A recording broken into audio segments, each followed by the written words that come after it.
Hare Krishna. Okay, so can you hear me? Hare Krishna. Prabhu, if it blocks your view, I put it on the side. No, that's fine. Yeah, I can see. Just a minute. Yeah. Okay. All right. Hare Krishna. Okay, we're going to be talking on Bhagavad Gita 18.61. Jaya Radha Madhava Kunja Bihari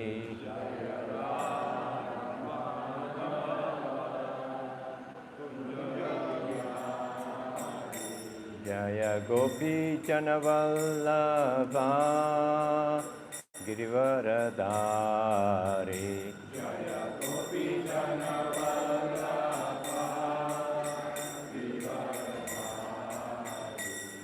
Yashodanandana Rajajana Ranjana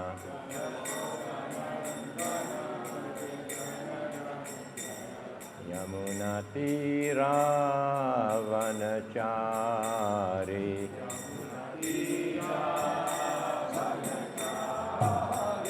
Jaya Radha Madhava Kunja Bihari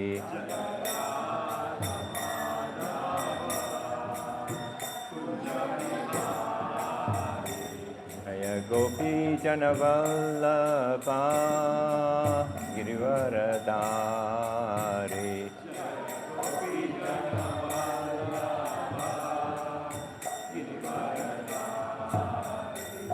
Yashodanandana Brajajana Ranjana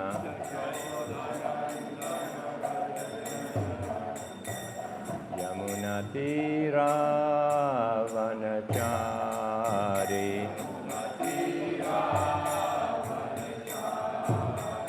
Jaya Radha Madhava Kunja Bihari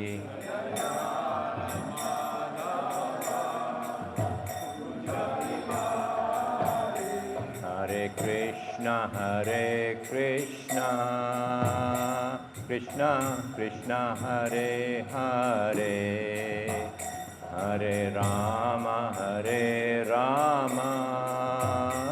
Rama Rama Hare Hare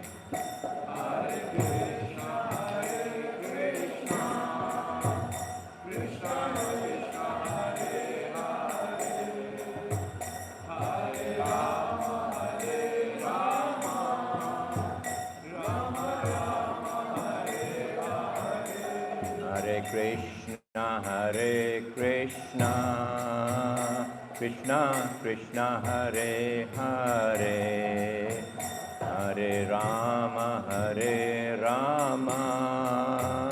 Rama Rama Hare Hare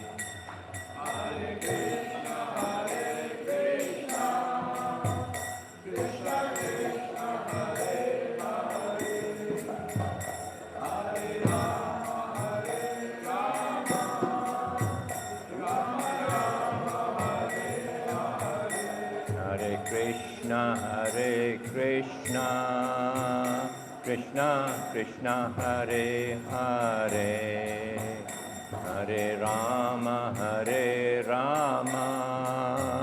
Rama Rama Hare Hare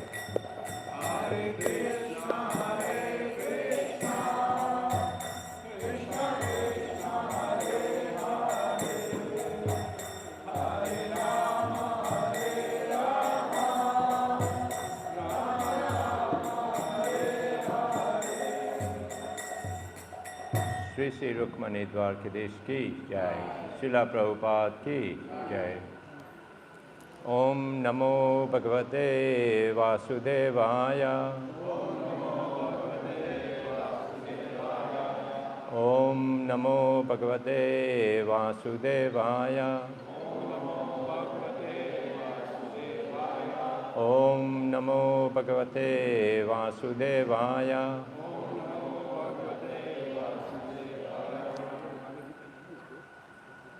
Okay, so we're reading Bhagavad Gita, chapter 18, text 61.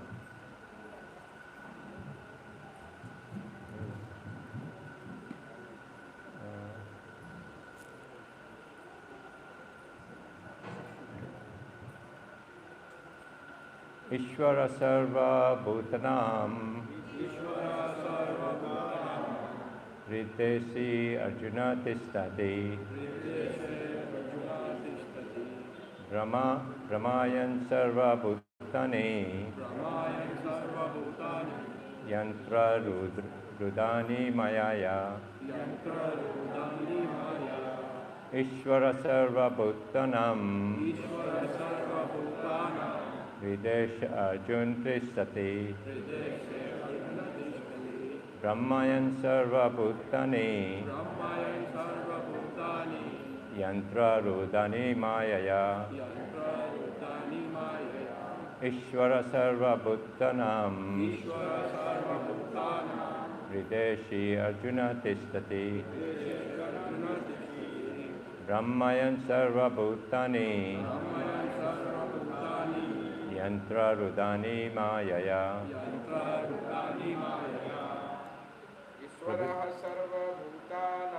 Ishvara sarva bhutanam Videshe Arjuna Tishtati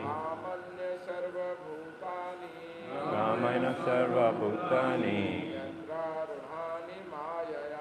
Yantra Rudani Mayaya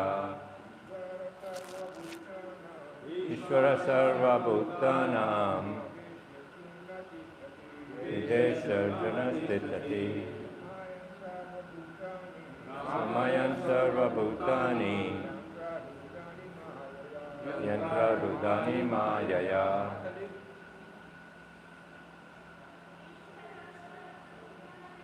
Ishvara sarva bhutanam Videshi Arjuna Tishtati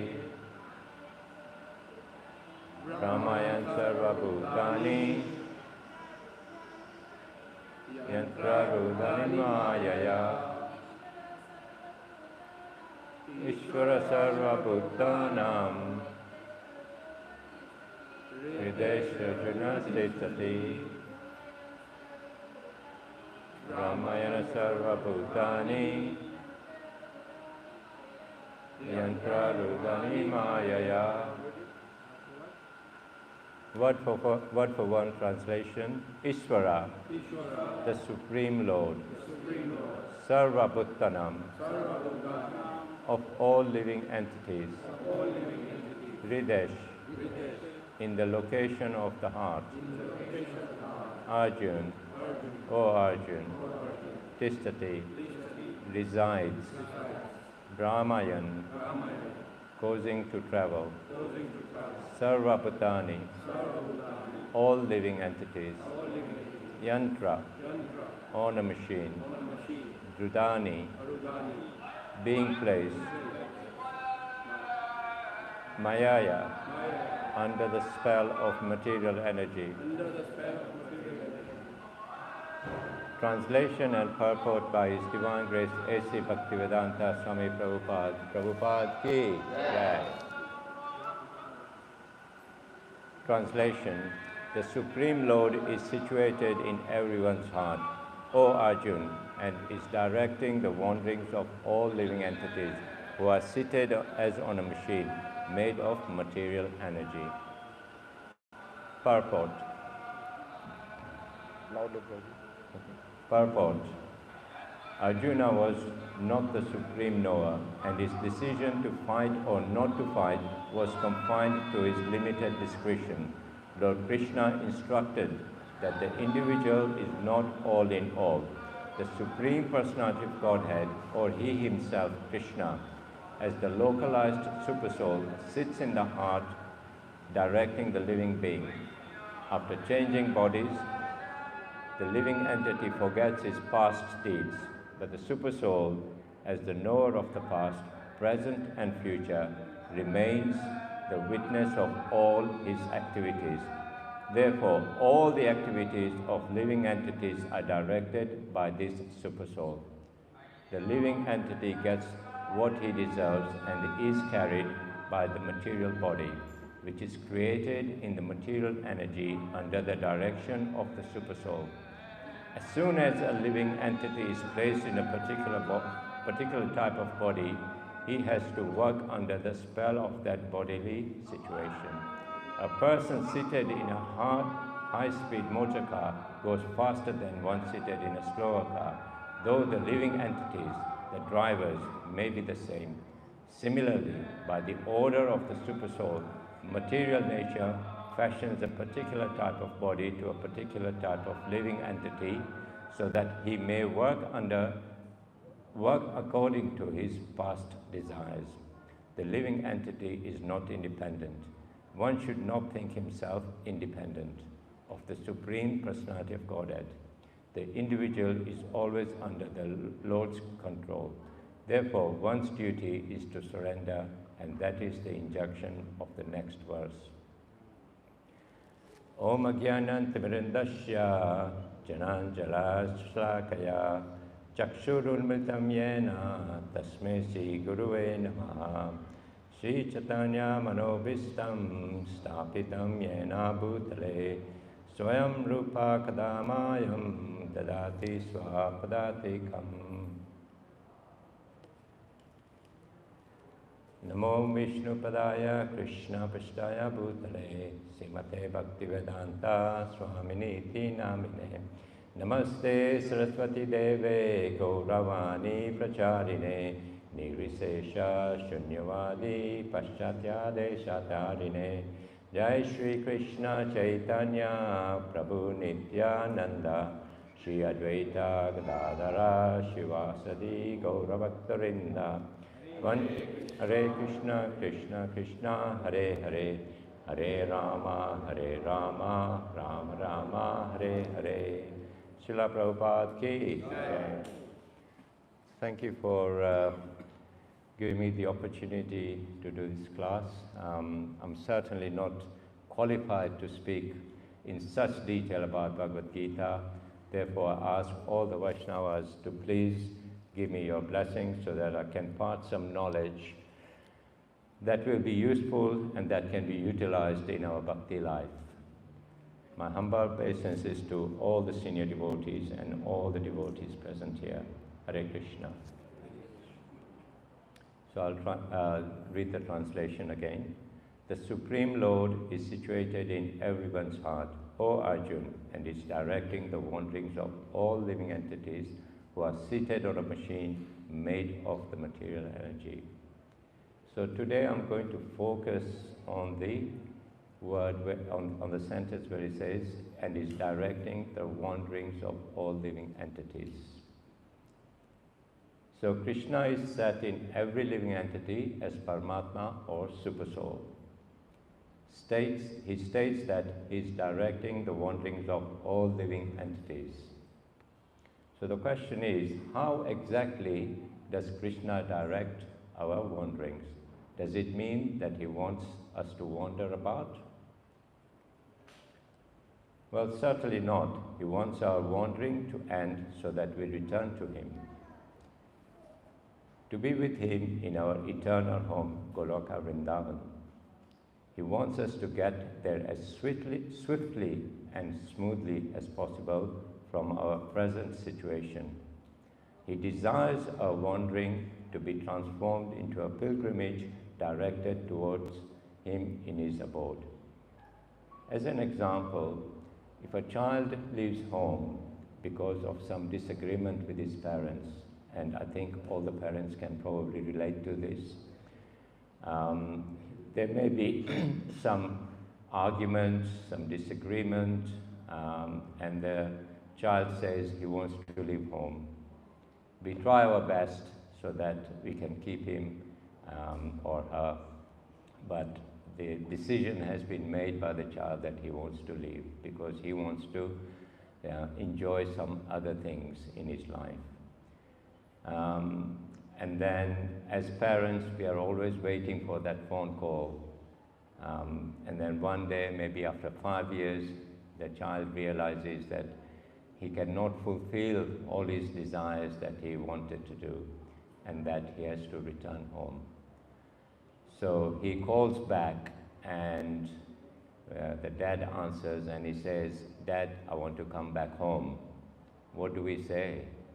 We would say, "Yes, come back," because we've been waiting for that call. So in relation, similarly, Krishna is our father, and he's waiting for us. He's waiting for us to go back home. He wants us more back home than we want to go back, because we still cannot completely relate to that spiritual world. We still want to enjoy some of our sense gratification. We have desires. We want a bigger house. We want a bigger car. We want the latest iPhone, and so on. So we are here to fulfill all those desires. But once we let them go, then we know if we were to make that call to Krishna, he will say, "Yes, come back home." Krishna's directing of our wanderings is dependent on our desires, which in turn are based on what we consider desirable. What we consider desirable is frequently determined by our mind's infatuations, infrequently by our intelligence convictions, and rarely determined by the harmonization of both, which is aided by his wise guidance coming from within. Krishna directs our wanderings in the sense that he lets us experience what we strongly desired, coupled, of course, with what we deserve based on our karma. Yet, amid our wanderings, he is also prompting and prodding us toward wisdom and devotion, toward gaining and realization that the many attractive things of this world don't really matter unless they are, first, connected with him within our consciousness, and second, resourcefully redirected toward him in a mood of service and devotion. This redirection kindles our attraction towards him, so that it eventually becomes the defining, driving emotion and motivation in our life. Expand a little bit on service. So we were talking at the house program this afternoon about the services that we can do. So service is really important when we become devotees, and especially when we come to the temple. We have to serve, and by serving we get association of devotees, and by associating with devotees we will learn number of different things. So it's not just through the shastras or through classes like this that we learn. We learn through service, because you will talk about Krishna kathas when you are serving. So when we serve, we have to serve from the heart, not from the mind. I know number of people that have served through the mind, because they think, "Oh my God, I have to do a service," and they are serving just because they feel that all the other devotees around them are serving, but I'm not serving, so I need to serve. But they're not serving from the heart. And when you serve from the heart, then it becomes very personal. So as an example, when you're serving, we have to think of that person. You may be serving prasadam, and there may be a long queue, but your focus should be on serving the person in front of you, and not looking at the queue and thinking, "My God, I've got another 100 people to serve." Just serve that person, and you have to serve him nicely, just like we serve at home. When guests come, we give the best treatment. We make sure that everything goes right. And similarly, we have to do this in the temple. The temple is not just a place where we come and do worship, have prasadam and go home. This is Krishna's house. We have to realize that. And when it is Krishna's house, we are all guests, and especially devotees who serve regularly. Krishna has given us that opportunity to serve. So we are very privileged. Among the billions of people around the world, He's picked all of us to be in this temple. How fortunate are we? So when we serve, please serve in the mood of the as a personal service, as though you are serving somebody at your house. And also we should think, you know, have we given the best? So nowadays, when you go to public places like the airport or maybe a big restaurant or something, as you exit, there is a computer saying, please rate me from I'm completely satisfied or I'm dissatisfied.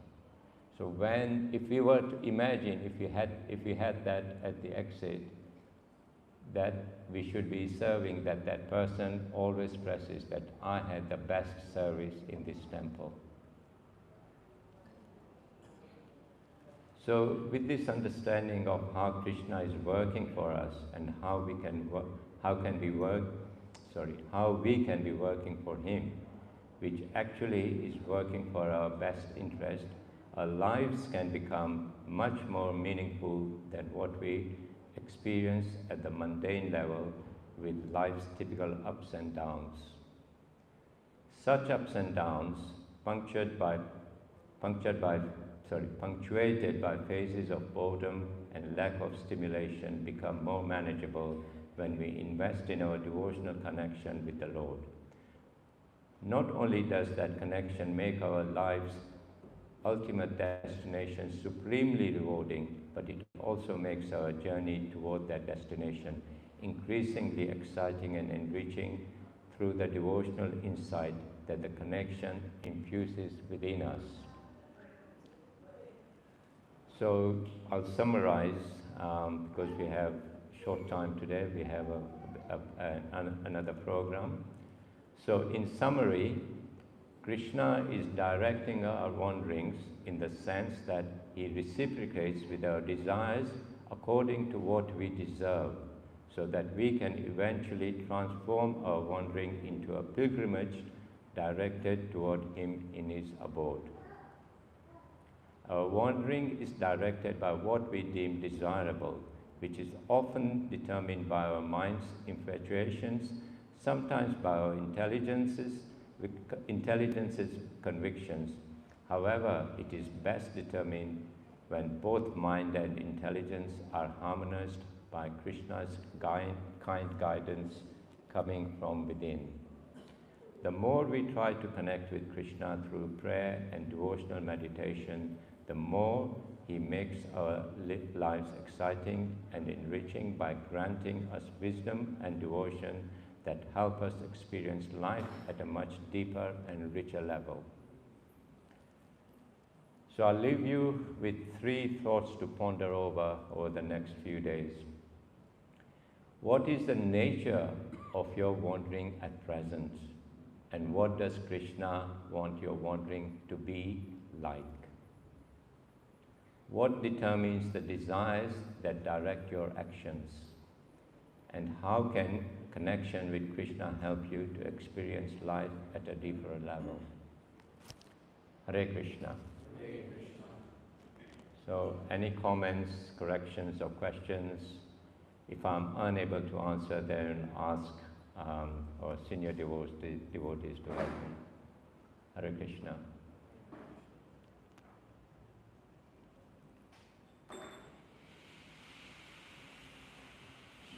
Shri Shri Rukmani Dwarkadishi ki Jai. Shri Shri Sitaram Lakshman Hanuman ki Jai. Shri Shri Gaunitai ki Jai. Yes, Prabhu. One may ask, you just mentioned Krishna wants us to go back home, back to Godhead more than we want. Yes.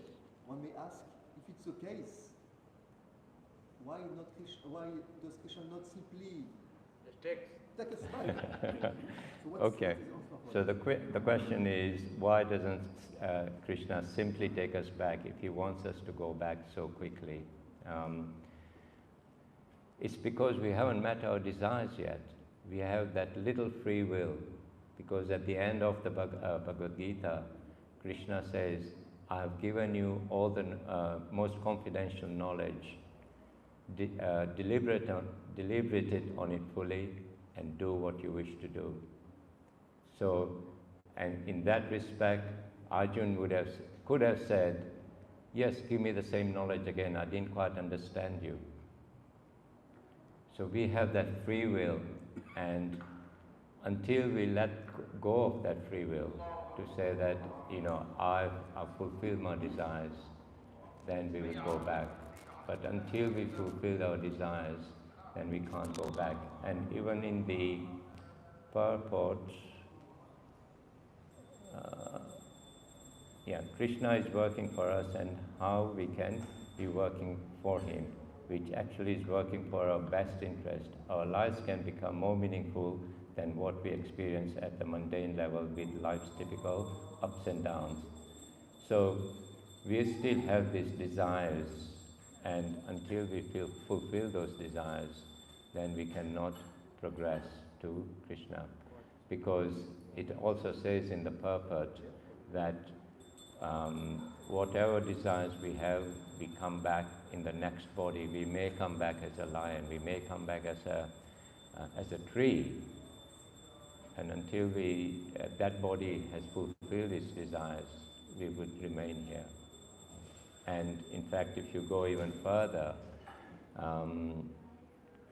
if you are pious enough, but you don't think of Krishna at the end, then of course you will go to the heavenly planets, where you will have an opulent life for thousands of years.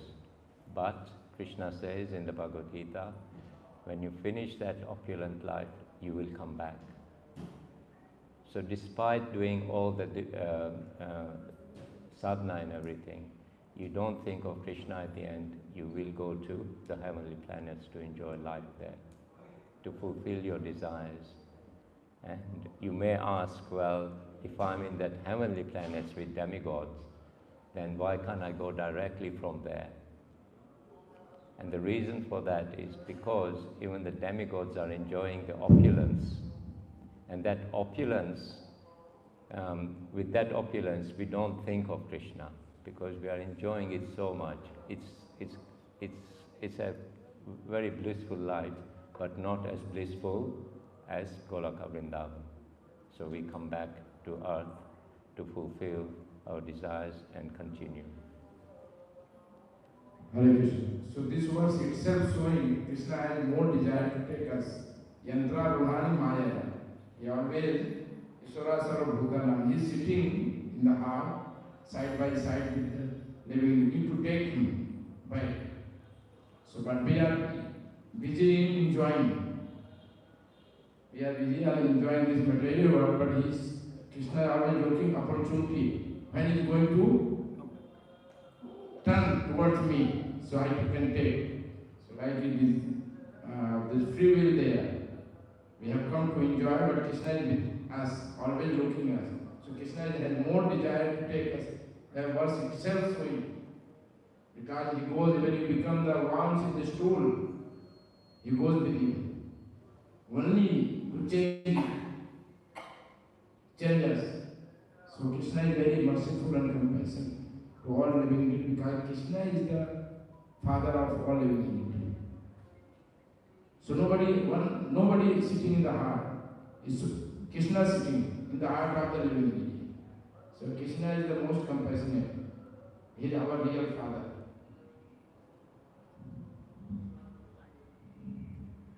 We can look at it in another way, in the sense that Krishna reciprocates with us through love. And love takes commitment of two parties to reciprocate and change. So Krishna is there waiting for us to reciprocate the love that He's giving us. And up to the time that we give Him that love, then we remain conditioned in this material world. Hare Krishna. Thank you. Any more questions, comments, additions?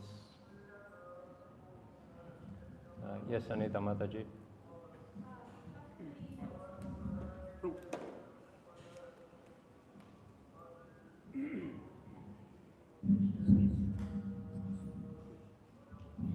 Hare Krishna, Prabhu. Hare Thank you so much Krishna. for a lovely class. You mentioned wandering. Could you give us some practical tips how we can stop wandering?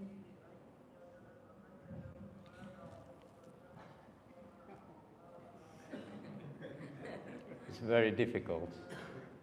It's very difficult, simply because our mind is always wandering, trying to do different things. The best way to stop wandering is, of course, with our sadhana. And as Prabhupada said, there are three things important in Krishna consciousness: association, association, association. Because when you have association, you will stop wandering. You will discuss Krishna Katha. You will be thinking of Krishna Katha all the time. And that way we can stop our wanderings, and also we have to let our desires go. Once you have let your desires go, then you will find that your wanderings will become less and less. And also, if we keep our association with karmic people, then we become like that in the end, because they will entice us and say, oh, yeah, come down, we're going to the restaurant, we're doing this, we're doing that, watch TV, watch the latest movie. And then our wanderings keep going, because then you think, oh, maybe I'll go there this week, I'll do this, I'll do that. But when you associate with devotees, then you are always thinking about Krishna. I hope that helps. Hare Krishna. Hare Krishna, Vavesh. Hare Krishna, Prabhu. Thank you for a wonderful class. So I've heard this phrase, dovetail. So what if we simply dovetail our desires in Krishna service? Is that a way of stopping or preventing us from staying in this material world? So let me just get this right. So dovetail everything into Krishna consciousness? Dovetail your desires in Krishna service. Yes. Okay. So the question is dovetail. How do we dovetail everything into Krishna service? So I think it's in chapter 9 of the Bhagavad Gita. Krishna says, whatever you do, whatever you eat, whatever you offer, whatever austerities you perform, O son of Kunti, do that as an offering to me. So if you remember that and practice that particular shloka, then you will dovetail everything into Krishna. So for example, if you go to work, say to Krishna, come with me to work. Think of Krishna. I offer the fruits of this activity to you. I offer these fruits of this activity so I can serve the Mombasa temple nicely, and things like that. So everything that we do, if you dovetail that into Krishna, then you'll be fine. So remember the shloka. I don't know what number it is, but I often meditate on that.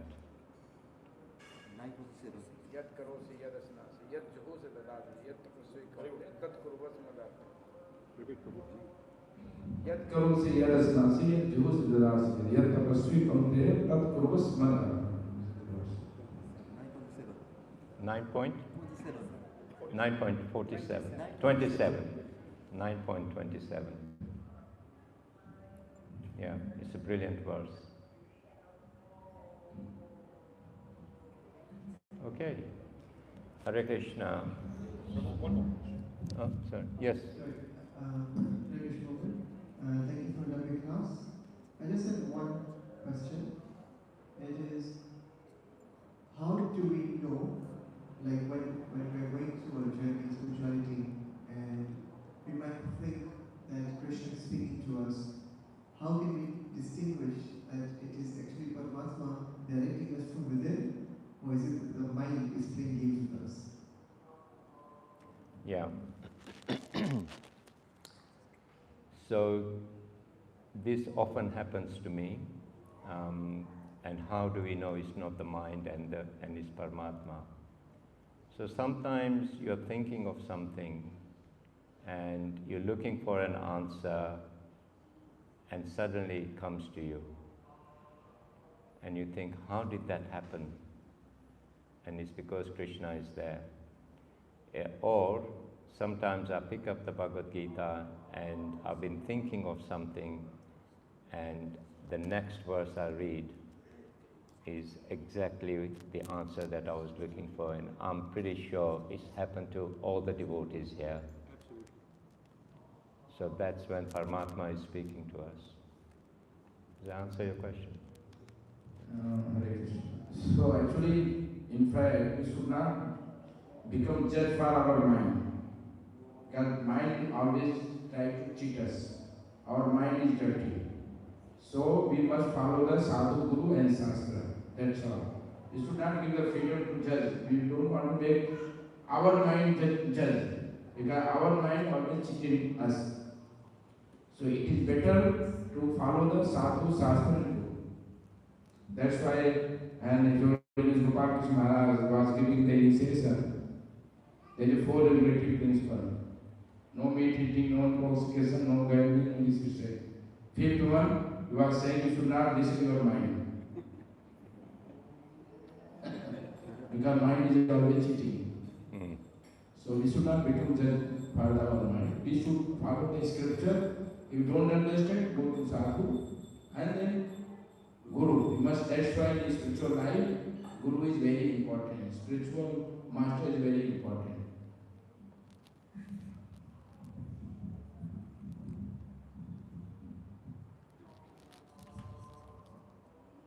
Thank you, everyone. Just wanted to thank Bhupendra Prabhu for his first official class.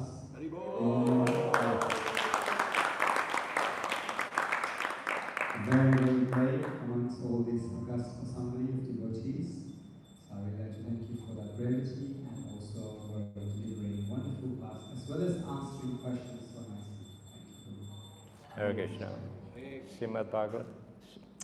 Srimad Bhagavad Gita ki Jai.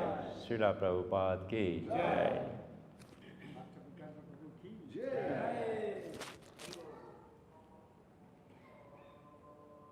Hare Krishna. So today is a very special occasion. Today is the birthday, 72 birthday of the Sriman Rajnikant Isa. तो birthday का special हम celebrate करेंगे. रजनी भाई हरे कृष्ण मंत्र का chanting करते हैं. कितना माला करते हैं रजनी भाई? 8 माला. Yes. Is committed to 8 hours of Mahamandra. So he is given the birthday gift to us and Krishna. Thank you so much. Hare Krishna. So we proceed to the multi-purpose hall. We do the kirtan for his health and to further his progress in spiritual life, spiritual journey. Ultimately, we all go to the Goloka, Krishna. We meet there. So we don't want to go any other place. We want to go in Goloka. So do the kirtan and we pray for him, for his health and for to get the Sutta Bhakti, pure devotional service. So let us go to multi-purpose hall. Hare Krishna. Srila Prabhupada ki Jai.